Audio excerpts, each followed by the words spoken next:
yang ya saat ini kita masih sehat, kita masih bisa beraktivitas, dan bahkan kita masih bisa ibadah saat ini walaupun mungkin secara online. Itu semua karena anugerah Tuhan. Yuk, sekarang aku mau ajak kita meninggalkan aktivitas kita sejenak. Kita mau datang sama Tuhan. Kita mau ucapkan syukur kita kepada Tuhan.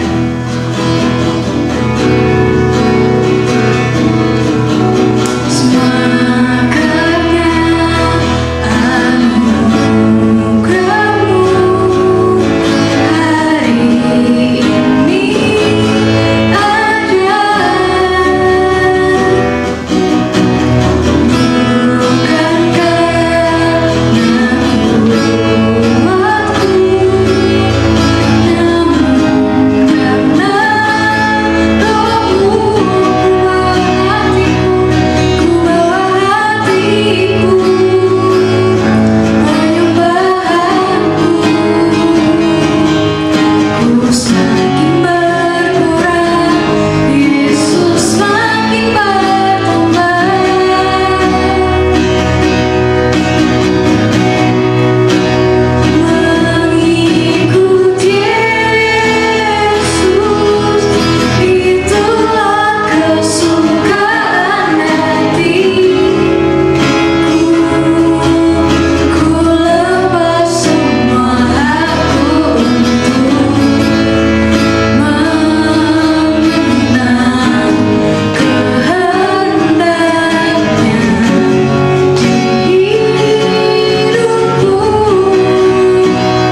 jangan terlewat kalian, wajah kalian.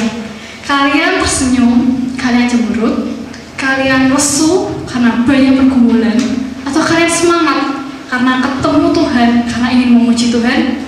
Ya, sekarang katakan termin itu. Sekarang kita mau bangkit berdiri.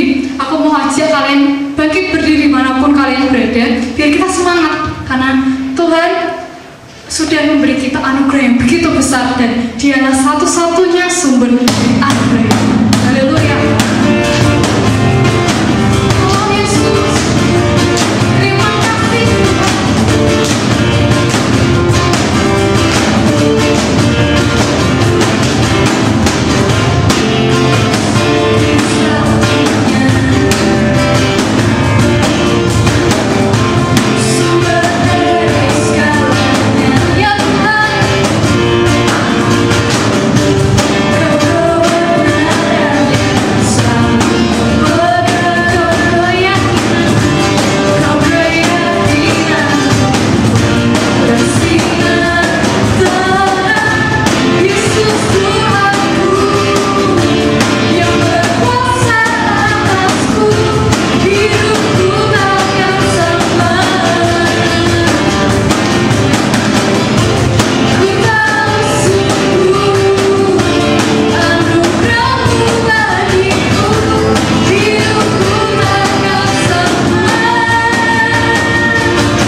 dan aku mau kalian bukan puas sampai di detik ini karena sudah full semangatnya, tapi terus setiap hari kita mau datang sama Tuhan, kita penuhi semangat kita mencari Tuhan, ketemu sama Tuhan. Ya, sekarang tiba saatnya kita mau mendengarkan firman Tuhan.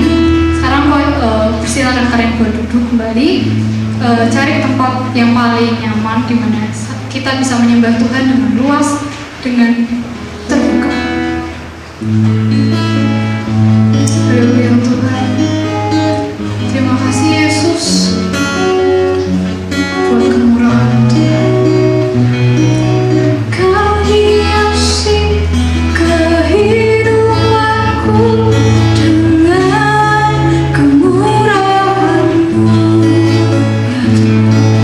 Kau rancangkan masa depanku penuh dengan harapan. Aku ada saat ini, semuanya karena kasih-Mu. Aku hidup hari ini, semua berkat kemurahan-Mu. Terima kasih Yesus, Engkau sangat baik, teramat baik bagiku. Ya Tuhan, terima kasih Yesus.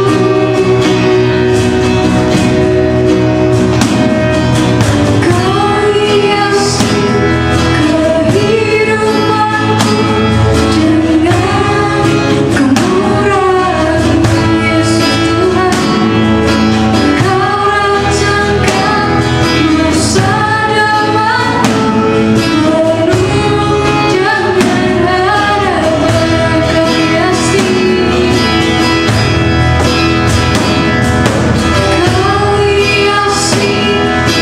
kehidupanku dengan kemurahan-Mu.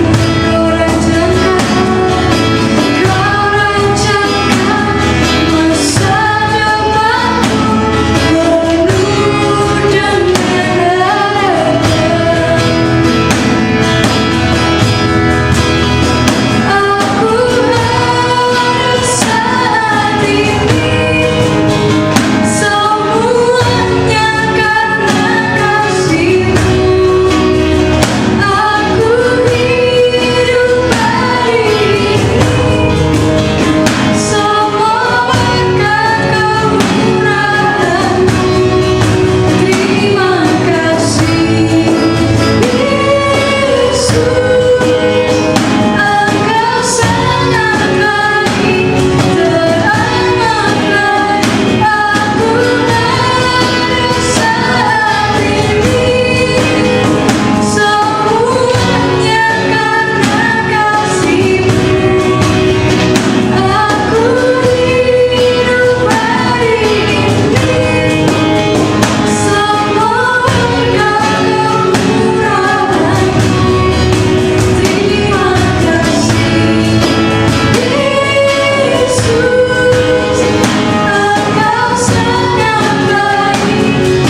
Engkau sangat baik, teramat baik bagiku. Yesus, Engkau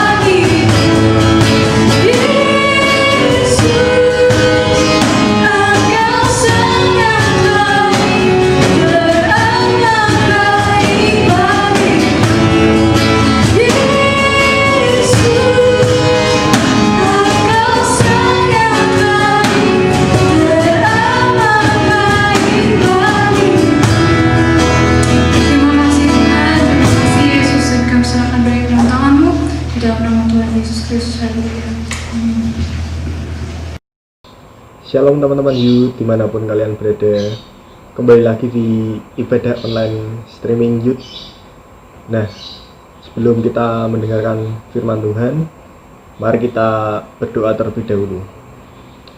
Bapa, kami bersyukur Tuhan karena kasih-Mu, karena anugerah-Mu, kami boleh beribadah, kami boleh memuji, memuliakan nama-Mu Tuhan.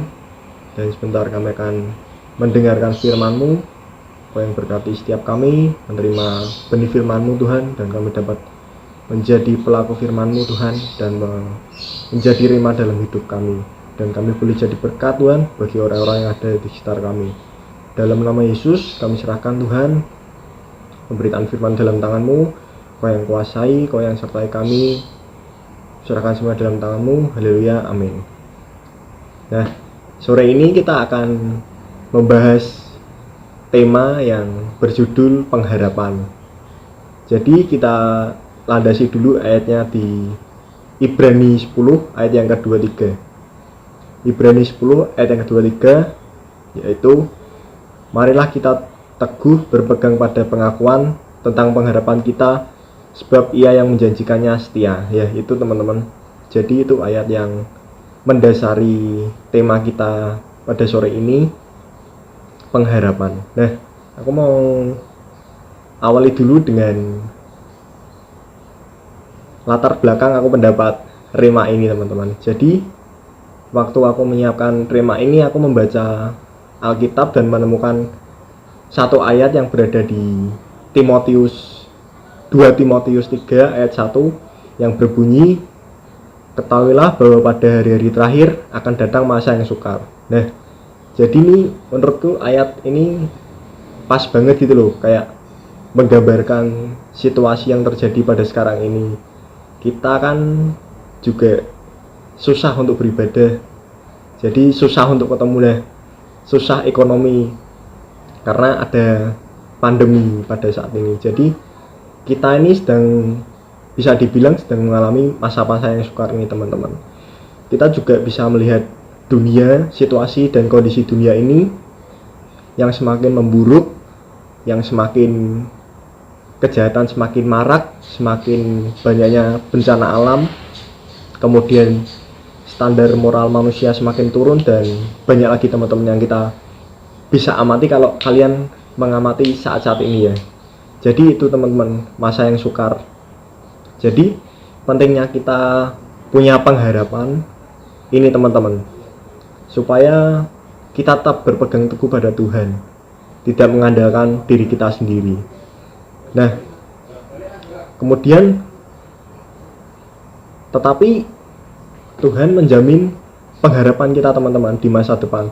Ayatnya ada di Amsal 23 ayat yang ke-18, karena masa depan sungguh ada dan harapanmu tidak akan hilang. Nah, ini teman-teman, janji Tuhan yang harus kita pegang sampai saat ini maupun sampai hari esok. Nah, karena firman-Nya ya dan amin, maka kita harus percaya, teman-teman. Jangan ragu, jangan khawatir kepada masa depan kita, kepada pengharapan kita. Jangan takut, jangan khawatir, teman-teman. Karena Tuhan sudah menuliskannya pada Alkitab di Amsal 23 ayat yang ke-18. Nah, aku coba cari di Kamus Besar Bahasa Indonesia. Pengharapan itu berarti sesuatu yang dapat diharapkan, kemudian keinginan supaya menjadi kenyataan, kemudian orang yang diharapkan atau dipercaya. Itu arti dari pengharapan sendiri, teman-teman. Nah, setiap kita pasti memiliki pengharapan, bener ya? Pengharapan atau cita-cita, mungkin keinginan teman-teman. Mungkin kita punya banyak harapan, mungkin kita punya banyak sesuatu yang kita inginkan di dunia ini. Tetapi ada kalanya itu tidak semuanya tercapai. Ada kalanya tidak sesuai keinginan kita. Ada kalanya itu tidak terkabul secepat yang kita kira gitu, teman-teman. Jadi, nah, di saat itulah apa respon kita ketika kita punya rencana, kita punya kehendak, kita punya impian, kita punya pengharapan, tapi faktanya tidak sesuai dengan harapan kita. Apa respon kita, teman-teman? Atau mungkin kita marah, atau kita kecewa, atau justru kita meninggalkan Tuhan dan menyalahkannya. Nah, itu teman-teman yang jawab sendiri ya. Nah, kalau bisa ya jangan sampai kita menyalahkan keadaan, teman-teman. Jangan sampai kita menyalahkan Tuhan, karena Tuhan sendiri tahu masa depan dan pengharapan yang terbaik untuk kita anak-anaknya. Karena manusia hanya melihat dia yang ada di dunia ini, tapi Tuhan melihat keseluruhan hati kita. Jadi Tuhan lihat dulu kita siap apa enggak, kita mampu apa enggak, nah baru Tuhan berikan. Maka jangan memaksakan kehendak teman-teman. Nanti kita bakal kecewa, kita bakal marah sama Tuhan, kita bakal meninggalkan Tuhan. Ya mungkin itu teman-teman. Kemudian ada ayat yang berbunyi di Amsal 14 ayat 12, ada jalan yang disangka orang lurus tetapi ujungnya menuju maut.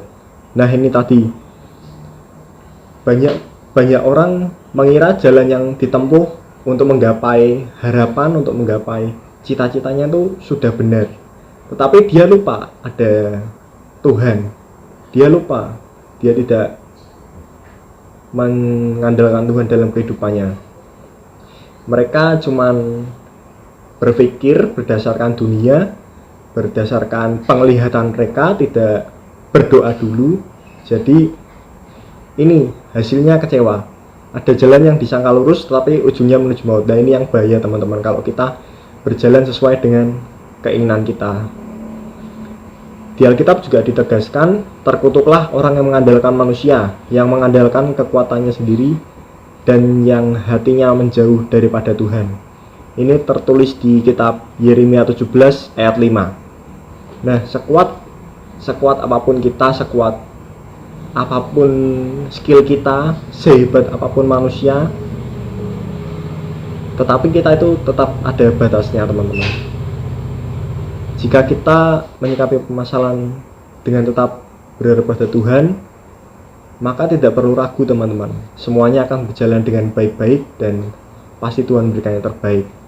Terbukti dari pengakuan Daud sendiri teman-teman. Daud itu berdoa, doanya ada di Mazmur 121 ayat kedua, pertolonganku ialah dari Tuhan yang menjadikan langit dan bumi. Nah, kalau orang dunia pasti tidak minta kepada Tuhan, mintanya kepada manusia. Pertolonganku ialah dari manusia yang menjadikan susah dan semakin susah. Ya. Itu kalau orang dunia. Nah, kita kan sebagai anak Tuhan, jadi harus bisa meniru ayat ini. Pertolonganku ialah dari Tuhan yang menjadikan langit dan bumi. Nah, kemudian ada perumpamaan tentang pengharapan. Jadi seseorang yang pernah tergabung dalam tim SAR, dia bertugas untuk menyelamatkan orang lain dari musibah atau bencana. Nah, seseorang ini bilang, jika kita tersesat dalam perjalanan mendaki gunung, maka yang harus dilakukan adalah jangan pernah berhenti berjalan. Selelah apapun kita, secapek apapun kita, jangan sampai pernah berhenti.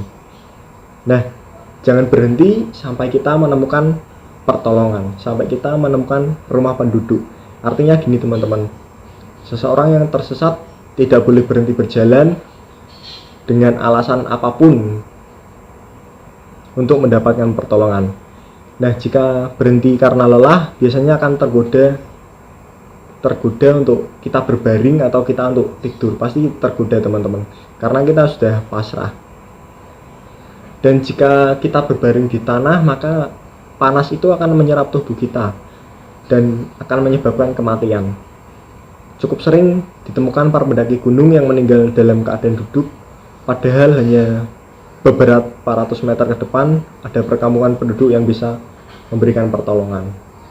Nah, artinya gini teman-teman, kalau dari seorang pendaki kan dia harus berjalan, ketika dia tersesat dia harus berjalan mencari pertolongan. Nah, dia itu tidak boleh berhenti, secapek apapun, selelah apapun, dia harus tetap jalan untuk mendapatkan pertolongan. Sama seperti kita, orang percaya, kita punya harapan, kita punya cita-cita.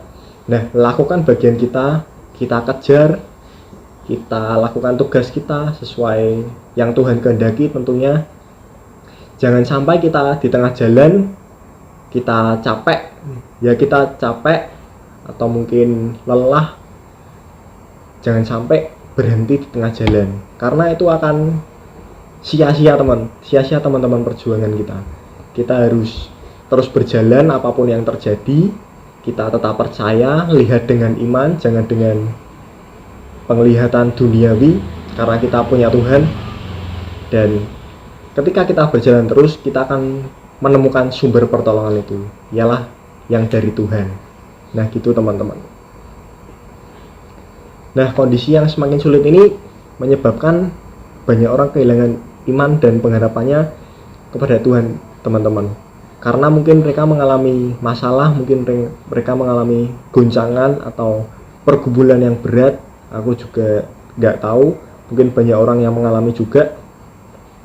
Nah, pada saat seperti itu apa yang harus dilakukan?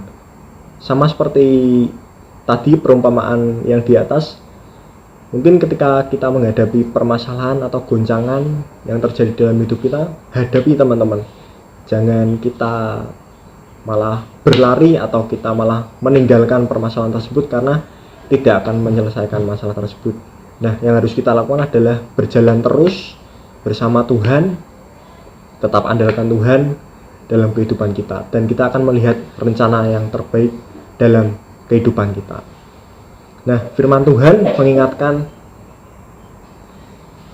bahwa pencuri datang untuk mencuri, membunuh, dan membinasakan, tetapi Tuhan Yesus datang untuk memberikan hidup dan memberikan hidup dan hidup yang berkelimpahan. Ada di Yohanes 10 ayat 10, nanti bisa dibaca teman-teman. Tuhan itu memberikan hidup yang berkelimpahan kepada kita. Jadi Tuhan jamin kehidupan kita. Kita sebagai anak-anaknya, kita harus tetap percaya dan berjalan dalam jalannya. Nah, kemudian dalam Tuhan Yesus pasti ada pengharapan, dan pengharapan itu tidak mengecewakan. Dan ingat teman-teman, Tuhan Yesus itu Allah yang setia. Tidak mungkin dia mengingkari janjinya, tidak mungkin dia meninggalkan kita, tidak mungkin dia membiarkan kita sampai jatuh tergeletak. Tetapi pertolongannya itu selalu tepat waktu teman-teman, yang harus kita ingat. Pertolongannya datang saat kita membutuhkan. Saat kita membutuhkan dia, pertolongannya selalu datang tepat waktunya. Nah, kita juga harus bertekun dalam pengharapan kita teman-teman, yang pengharapannya telah dijanjikan Tuhan. Nah, aku cari arti bertekun itu menurut Kamus Besar Bahasa Indonesia adalah berkeras hati dan sungguh-sungguh serta tetap berpegang teguh. Nah, artinya ini bertekun itu tidak tergoyahkan teman-teman. Jadi ikut Tuhan itu tetap berpegang teguh, tetap tekun. Artinya ikut Tuhan itu tidak tergoyahkan. Jangan sampai juga pengharapan kita tergoyahkan. Walaupun ketika nanti pengharapan itu tidak sesuai dengan yang kita inginkan, jangan sampai kita goyah teman-teman. Tetapi harus kita tetap tekun, tetap teguh, percaya janji Tuhan, karena janji Tuhan itu ya dan amin dalam kehidupan kita. Nah, kemudian kita masuk bagaimana kita bisa bertekun dalam pengharapan. Kita buka di Roma 12 ayat yang ke-12. Kita buka di Roma 12 ayat yang ke-12. Firman Tuhan berkata, bersukacitalah dalam pengharapan, sabarlah dalam kesesakan, dan bertekunlah di dalam doa. Yang pertama poinnya teman-teman, kita harus bersukacita di dalam pengharapan. Ketika kita punya masalah, ketika kita punya tantangan atau pergumulan dalam kehidupan kita, aku percaya kita semua pasti memilikinya teman-teman. Tapi aku nggak tahu pergumulan kalian itu apa.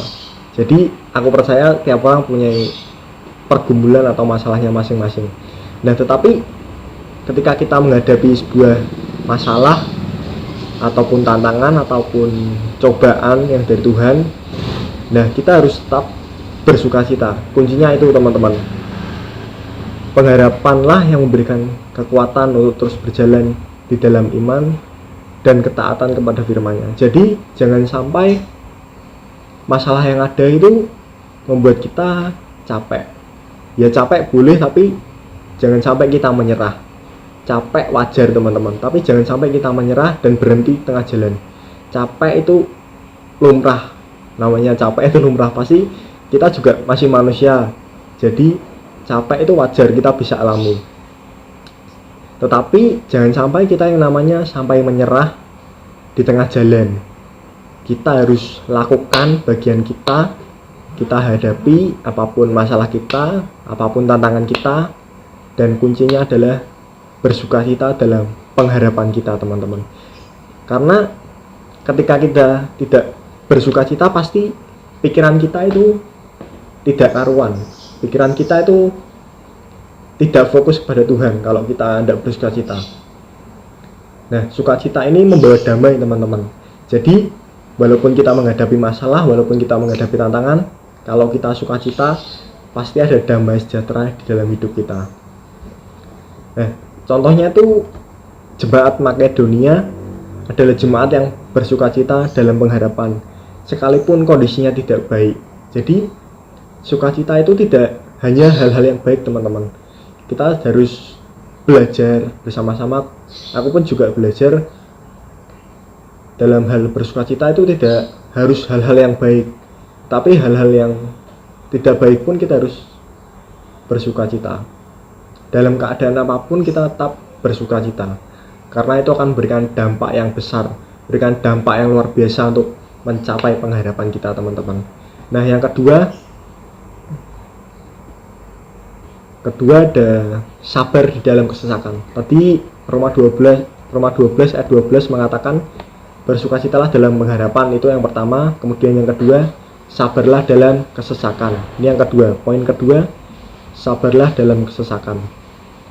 Nah, aku kasih contoh yang ada di Alkitab aja. Seorang wanita yang sakit pendarahan selama 12 tahun. Nah, ini kan sakit pendarahan bukan main-main teman-teman. Ini tergolong penyakit yang parah. Nah, dan waktunya juga lama, sangat lama, 12 tahun teman-teman. Itu waktu yang tidak sebentar yang dialami oleh wanita ini yang ada di Alkitab. Nah, untuk mengobatkan sakit pendarahannya, wanita ini menghabiskan seluruh harta dan menjalani pengobatan. Padahal ketika dia berobat tidak memberikan dampak atau hasil yang signifikan terhadap penyakitnya. Dia tetap sakit, dia tetap masih mengalami pendarahan. Nah, kemudian ketika dia mendengar tentang segala pekerjaan dan mujizat Tuhan, iman dan pengharapan wanita ini muncul dalam dirinya. Dia mendengar bahwa Yesus ini akan melewati daerah tempat tinggalnya. Kemudian dia memiliki iman dan pengharapan itu bertumbuh teman-teman. Dia mempunyai iman dan pengharapan ini kuat. Ketika dia mendengar Yesus ingin melewati tempat tinggalnya, kemudian iman dan pengharapannya ini bangkit.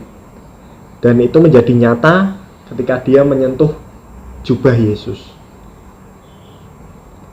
Nah, kesabaran wanita ini selama 12 tahun adalah teladan teman-teman bagi kita untuk tetap sabar dalam masa kesesakan. Memang tidak mudah menjalani masalah atau sakit dalam kehidupan kita, tapi pengharapan dalam Kristus itu memberikan kekuatan bagi kita untuk menanggungnya. Jadi emang masalah, emang sakit itu Tuhan berikan kepada kita untuk memproses kita. Seberapa lama kita sabar dalam menghadapi kesesakan ini. Karena kita dilihat sendiri di Alkitab, belajar dari wanita yang mengalami pendarahan selama 12 tahun, dia sendiri berhasil menghadapi prosesnya. Dan dia akhirnya sembuh karena janji Tuhan, karena pengharapannya. Harapannya dia kan sembuh. Nah, akhirnya setelah penantian lama, dia punya iman, dia punya pengharapan, dia punya semangat, sukacita, dia sembuh akhirnya teman-teman. Karena iman dan pengharapan itu bisa menyembuhkan penyakit, bisa menyelesaikan masalah. Karena itu semua datangnya dari Tuhan Yesus. Kemudian yang ketiga, ada bertekun di dalam doa. Nah, kembali bertekun dalam doa, aku langsung kasih contohnya aja yang berada di Alkitab. Seorang janda dalam perumpamaan Yesus yang terus-menerus meminta pembelaan dari seorang hakim, yang pada akhirnya hakim itu bersedia membela perkaranya, sekalipun hakim itu tidak takut terhadap siapapun, tetapi karena ketekunan janda ini akhirnya memutuskan untuk membelanya. Tuhan pasti membenarkan orang pilihannya yang terus berdoa dalam ketekunan. Jadi percaya teman-teman, doa itu punya kuasa. Doa itu memiliki dampak yang besar dalam kehidupan kita. Kita terus berdoa karena doa itu istilahnya kayak orang menabur. Misal pengharapan kita belum Tuhan kabulkan, tetap terus berdoa teman-teman. Jangan malah kita meninggalkan Tuhan, jangan malah kita protes ke Tuhan, tapi lakukan bagian kita berdoa, kita percaya, karena doa itu menabur. Kita menabur sekarang doa, kemudian tahun depan atau berapa tahun lagi pasti aku jamin teman-teman akan menabur hasil doa dari teman-teman. Nah, kekuatan doa itu tidak hanya menghasilkan jawaban doa itu, tetapi juga membentuk orang yang berdoa memiliki karakter Kristus. Jadi doa ini punya kegunaan, selain bisa menjawab jawaban doa kalian, doa ini juga bisa membentuk karakter kita sebagai anak-anak Kristus supaya serupa dengan Dia. Semakin banyak berdoa, maka semakin intim hubungan kita dengan Tuhan, dan keintiman akan mengubahkan segalanya supaya pribadi kita lebih baik dan serupa dengan Yesus. Nah, aku tutup dengan cerita ilustrasi teman-teman. Pada suatu ketika ada 3 buah pohon yang tumbuh di lereng bukit. Nah, mereka ini membicarakan harapan dan impian mereka. Pohon yang pertama berkata, "Saya berharap akan menjadi suatu kotak harta yang berharga dan diisi dengan emas dan perak dan barang yang berharga lainnya. Saya akan diukir dengan indah dan setiap orang dapat melihat keindahan saya." Nah, poin yang kedua berkata, "Pada suatu ketika saya akan menjadi sebuah kapal yang perkasa, saya akan bawa para raja dan mengarungi samudera dan berlayar ke ujung dunia. Setiap orang akan merasa aman di dalam diri saya." Kemudian pohon 3 berkata, "Saya ingin tumbuh menjadi pohon yang paling tinggi dan paling tegak di daerah ini. Orang akan melihat saya di puncak sebuah bukit dan melihat ke cabang-cabang saya dan berpikir betapa dekatnya saya dengan surga atau Tuhan hingga bisa meraihnya. Saya akan menjadi pohon yang terbesar sepanjang zaman dan orang akan selalu ingat dengan saya." Nah, itu yang diomongkan ketiga pohon tersebut. Kemudian setelah beberapa tahun mereka berdoa untuk mencapai impiannya menjadi kenyataan. Tapi ketika seorang penebang kayu datang ke pohon yang pertama, ia berkata, "Ini tampaknya pohon yang kuat. Saya kira saya dapat menjual kayunya pada seorang tukang kayu." Ia pun mulai menebang pohon itu. Pohon itu merasa bahagia karena ia merasa tukang kayu itu akan membuatnya menjadi kotak harta yang berharga. Nah, pohon kedua, salah seorang penebang kayu berkata, "Ini tampaknya pohon yang kuat. Saya tentu bisa menjualnya pada seorang tukang pembuat kapal." Kemudian pohon ketiga,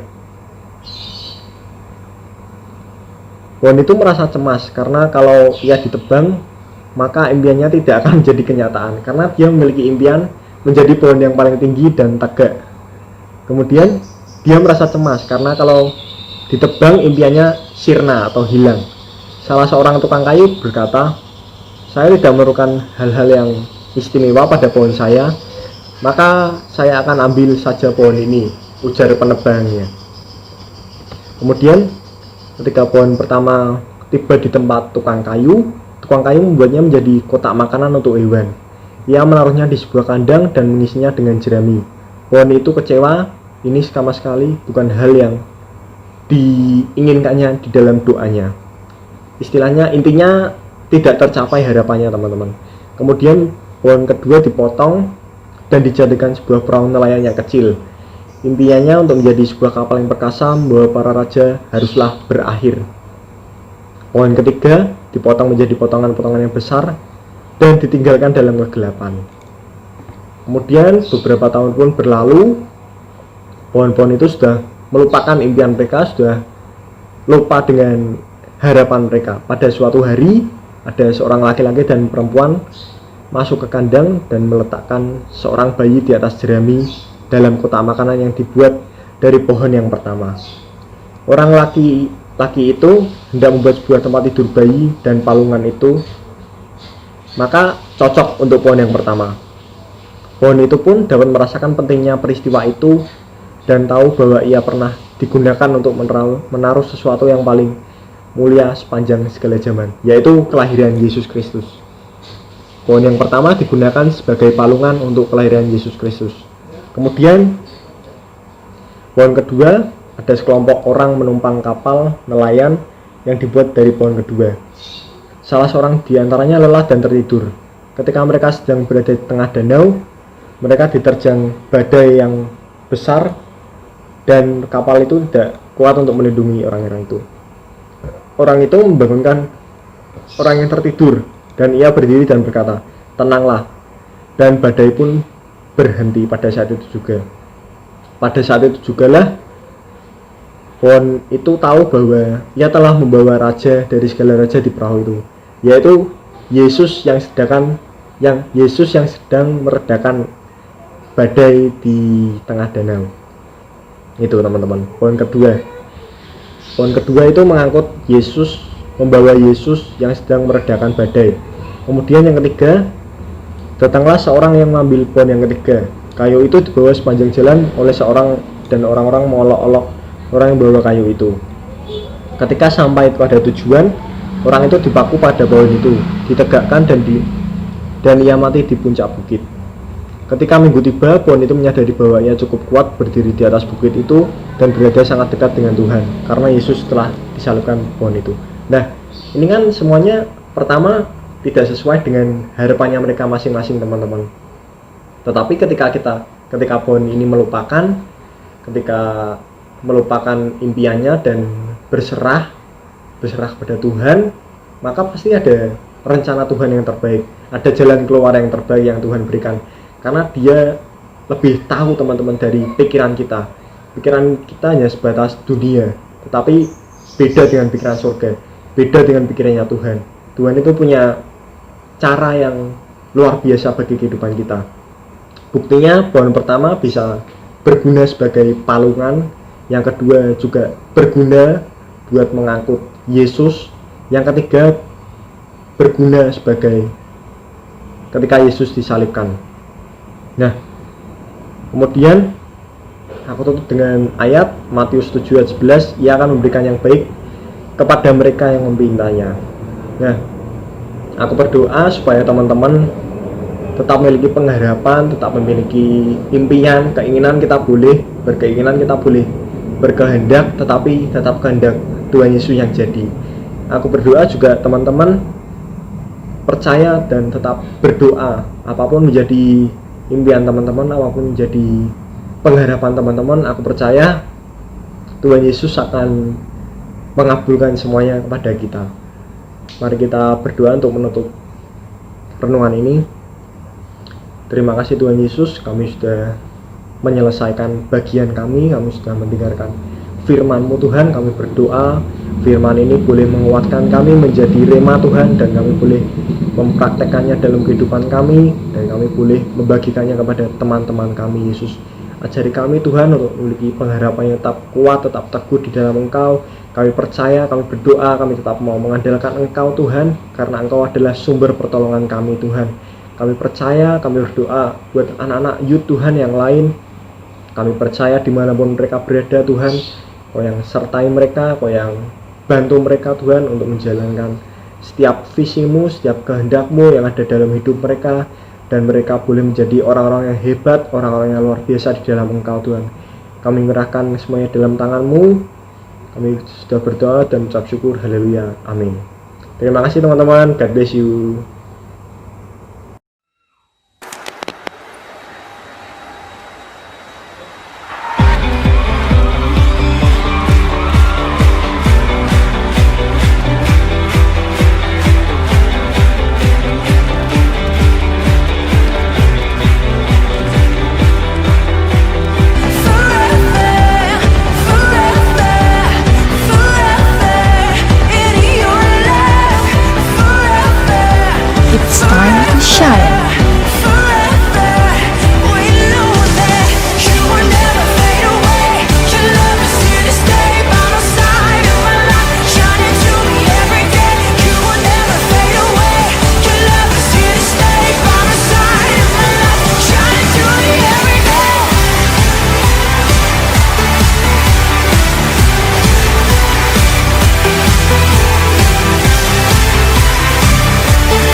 kita berada, kita bersyukur untuk kebaikan Tuhan. Dan saya percaya firman Tuhan sudah memberkati kita dan biarlah menjadi rema buat setiap kita. Mari kita akan sekali lagi berdoa untuk mengakhiri ibadah online kita pada hari ini. Terima kasih Tuhan, kami sungguh bersyukur kami masih diberikan kesempatan, kekuatan, kesehatan dan anugerah yang terus mengalir dalam hidup kami. Terima kasih untuk hari ini di mana kami boleh bersama-sama memuji dan besarkan nama-Mu dan menerima berkat firman-Mu. Biar firman-Mu Tuhan boleh tertanam dalam tanah hati yang baik dalam hidup kami dan menjadi rema buat kami. Terima kasih Tuhan, dan kami sebentar selesaikan ibadah kami, dan dimanapun anak-anak berada, biarlah berkat-Mu senantiasa menyertai kami semua. Di dalam nama Tuhan Yesus Kristus kami berdoa. Haleluya. Amin. Haleluya. Tuhan berkati kita semua. Amin.